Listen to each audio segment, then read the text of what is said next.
Welcome back to our channel. It is a beautiful, slightly chaotic day today, and we have an absolute mountain of Port Charles drama to unpack. Grab a coffee, or maybe something stronger, because things are getting wild and my brain is absolutely buzzing with all these new developments. Okay, so I've been thinking about this, and I honestly just need to get it all out because my mind is spinning in about 50 different directions. Here's what's bugging me. Or, I guess not bugging me, but just keeping me awake at night. Anna Devane. Anna freaking Devane. She actually did it. She finally produced the undeniable, irrefutable DNA proof that the man walking around Port Charles with Nathan West's face is not actually Nathan West. It's Cassius Faison, his secret twin brother. Okay, wait, let me back up. Because when you really stop and look at the sheer mechanics of this, it is completely insane. But also, brilliant? I mean, not exactly brilliant, but kind of? Actually, no. First, I should mention how Anna even got to this point.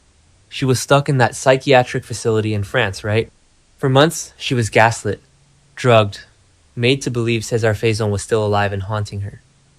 She was literally sitting there with her new haircut and her knitting needles, playing the part of the recovering patient for her doctor. I thought she was just biding her time, maybe losing her grip a little bit, but no wait, she was playing 4D chess. She was manipulating the entire system to get her hands on the gray envelope, the proof, the actual DNA sequencing that showed Cassius's genetic markers compared to Nathan's. It's weird. Like, really weird. The whole thing is just weird when you think about how she managed to pull international WSB level DNA records while locked in a French mental health clinic. But then again, she is Anna Devane. What was I saying? Oh right, the DNA swap. Okay, so Cassius didn't just walk into town and say, "Hey, I'm back from the dead." He actually orchestrated a massive cover-up.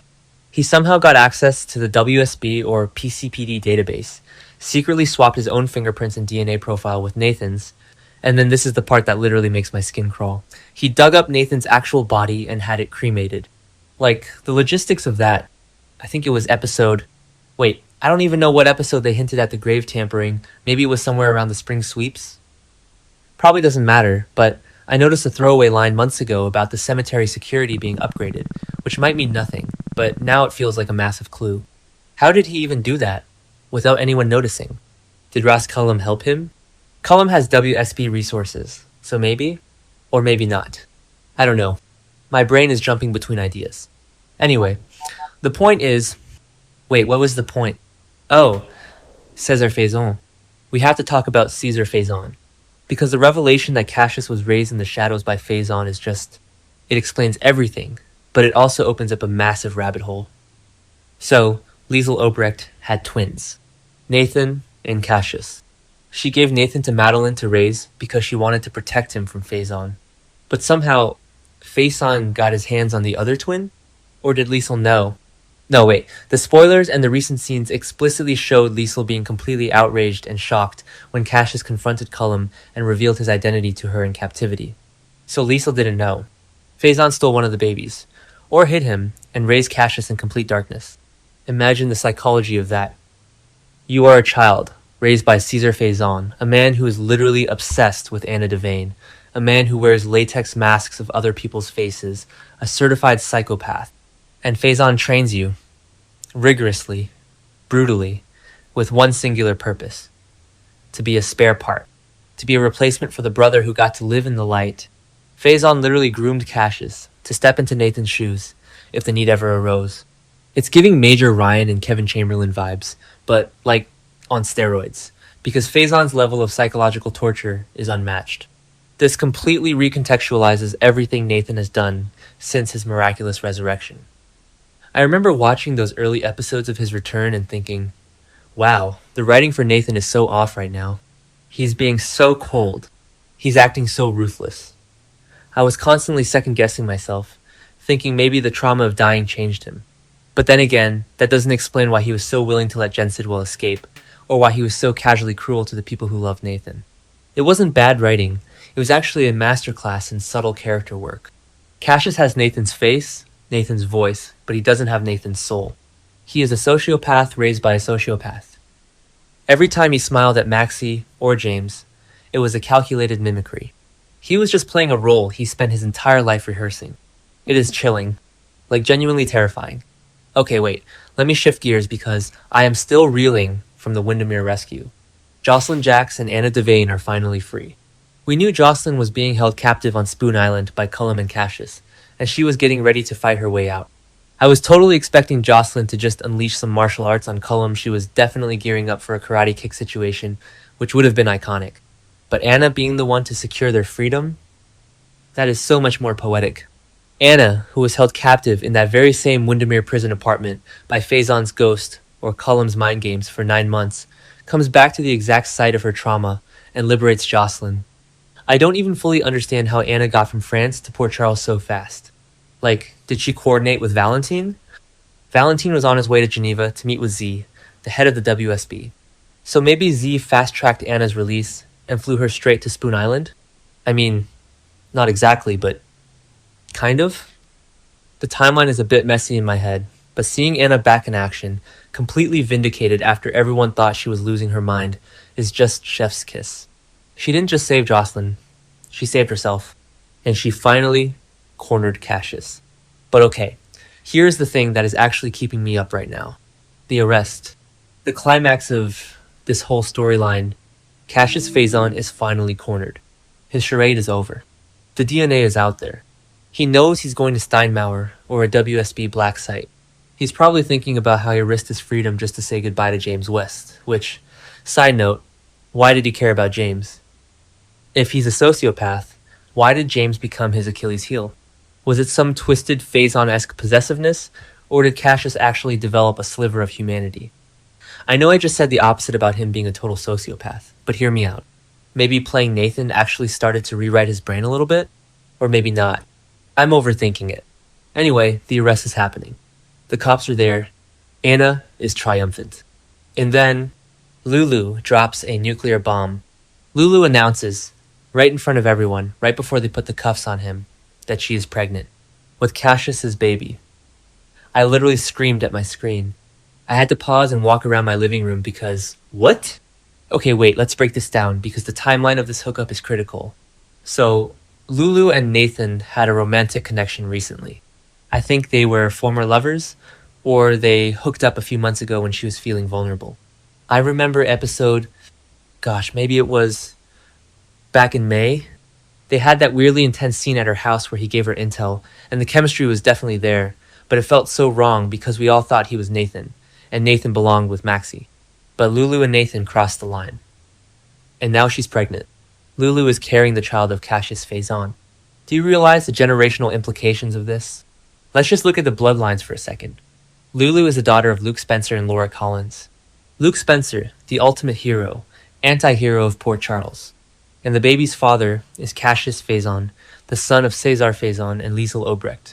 Cesar Faison spent his entire life obsessed with Anna Devane, terrorizing the Spencer family, wreaking absolute havoc on Port Charles. And now, Faison's actual genetic legacy is permanently tied to the Spencer bloodline. It is a soap opera masterpiece. It's like the Montagues and the Capulets, but with more WSB poison and latex masks. But also, the tragedy of it all for Lulu. Think about her psychology right now. She thought she was sleeping with Nathan West. A good man. A hero cop.